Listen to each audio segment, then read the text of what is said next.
દ્યુત કર્મ. દ્યુત એટલે જુગાર. તમે હિન્દુના જો સંતાનો હો ને, તમે આમ કોલર ટાઈટ કરતા હો કે અમે હિન્દુ છીએ, તો ભક્તજનો ક્યારે હાથમાં પાનો અડતા નહીં. જુગાર ના રમશો. મને એક વ્યક્તિ તો આપો કે જુગારથી ની ક્યાંક એનું કુળનો ઉદ્ધાર થયો. એક વ્યક્તિ તો મને બતાવો. જુગાર, પાંડવો પણ જુગાર રમ્યા. એની ખબર છે કે એનું શું થયું હતું. મહાભારત, આખું મહાભારત રમવું પડ્યું. આખા કુળનો સંહાર થઈ ગયો. જુગાર ના રમશો માતાઓ.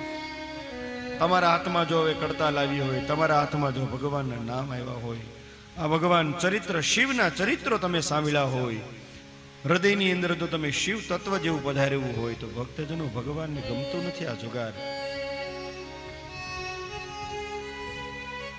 અને આપણે રમીએ છીએ કે દિવસે કે જે દિવસે કૃષ્ણને ગમતો દિવસ જન્માષ્ટમી દિવસ.